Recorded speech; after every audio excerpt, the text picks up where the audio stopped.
Merry Christmas. I'm Jody Pritzel, author of Vintage American-Made Glass Christmas Ornaments, Pretty Pictures, and Immigrants, Ornaments, and Legacies, a story of American-made glass Christmas ornaments, lots of facts. Thanks for buying my books from Amazon.com. Before I get really rolling, I have to say a shout out to my husband, Carl. He does all the filming and editing, and without him, there's no videos, and he's kind of extraordinary, so thanks, Carl. Modern scent caps. I'm talking about the ones that were stamped 5, 10, 15, and 19. Not the individual Woolworths ornaments that were sold, those European ones. Let's fast forward to the 1950s and talk about modern scent caps. Shiny Brites started selling the ornaments. You remember back, Corning made them in 1939, only made rounds. And when they started, Corning, making those ornaments, they needed a cap manufacturer. They couldn't use Premier Glassworks caps, right? Because they don't fit. Enter Scovill Manufacturing Company in Waterbury, Connecticut. They had a long history of having the technology that could take a die and emboss metal. Their roots of manufacturing actually made buttons for the military back in the 1800s. And then in 1893, they made all the medals for the Columbian Exhibition. In 1917, Scovill had the technology acquired when they bought a pin manufacturing company. So think about this. You're going to make ornament caps. How do you do that? Well, you have to emboss them, and you have to be able to bend metal. And I think that Scovill was a great choice for Corning to make those caps. So let's start out with the 5-cent cap. Boy, I just love viewers like Gail in Minnesota. I mentioned that I wanted some extra 5-cent caps, and Gail was kind enough to send me 2. This one, which is green and has a 5-cent cap, and this gold one, which has a 5-cent cap, and this ornament box. Gail makes these boxes so that his ornaments survive from one year to the next. If you look at these 2 5-cent ornaments from Gail and look at the caps closely, you'll see that the green one actually has a different embossing on it than the gold one. Now that could be that a die wore out or something changed. But I think the green one is actually earlier than the gold one. So I compared the 2 that Gail sent to an existing 5-cent cap that I have, and lo and behold, the green ones match the 2. Okay, so far so good. Where were they sold? Places like Hested's in Beatrice, Nebraska, Sprouse Wright's in California. You have G.C. Murphy in Richmond, and you also have H.E.B. in Texas. You see, the 5 and 10 cent ornaments were sold by drugstores, 5 and 10 cent stores, and grocery stores. So that's the 5 cent. Let's go to the 10 cent ornaments, and I have to give credit to Susan in Ohio.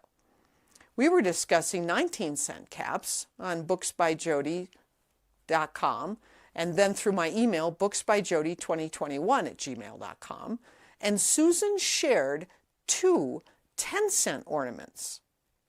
So look at the tops of Susan's ornaments. You can see that there's a 1 and a 0, and I'm going to get to that 1 being pretty important coming up.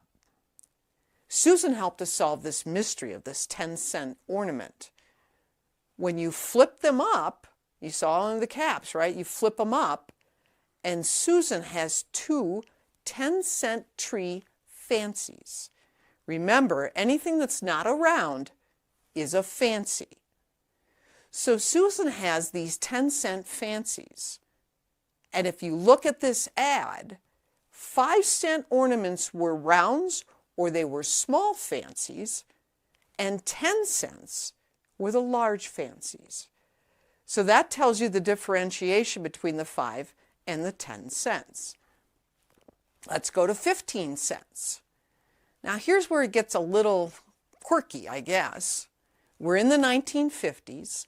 The heyday of cent caps was probably 1952 to 1957. Sears Roebuck had embarked on this huge expansion. And all of a sudden, they started again selling individual ornaments. Remember, they had sold box ornaments, and that's why we had the whole mail order thing, right? But now in the 50s, I think they saw on the horizons that Kmart and other stores were going to come at them. And so they started selling individual ornaments, like this 15-cent cap. So the 15-cent cap was used on 2 5/8 inch ornaments. You'll always find a 15-cent cap that's big because it goes on the larger ornaments to sell for 15 cents. It actually covers the size of the 5-cent cap. So Sears started selling these 2 5/8 inch individual ornaments. And then they started selling 10-cent scenic designs, as you can see in this picture. I said to myself, I can't believe that they would have stamped those 10-cent scenic designs. Never seen one. So I would be surprised. I think Sears did sell a 15-cent ornament, and they then broke apart the boxes in their retail stores to sell individual ornaments at 10 cents a piece. Why they did that, I don't know, because a box of ornaments was selling for 89 cents, unless they were just trying to get just more people to buy ornaments. Now, this 15-cent cap, if you look at the one with the 15 and look at the one with the 0 on Susan's cap, that one is the same. So I think 5-cent caps came first, then came 10-cent caps, and 15-cent caps were right around that heyday of 1957 probably. That's a lot for a little bitty cap, huh? 19-cent caps. Well, back as early as 1951, large ornaments, I'm guessing 2 5/8, maybe, there was single ornaments that were sold for 19 cents. Okay, so maybe you'll find one of those in a larger ornament. Could be.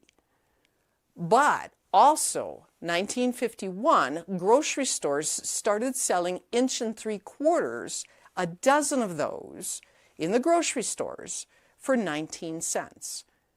I have a hard time believing that somebody invested in a custom cap when you could buy a dozen ornaments, like I said, for under $1. But so be it.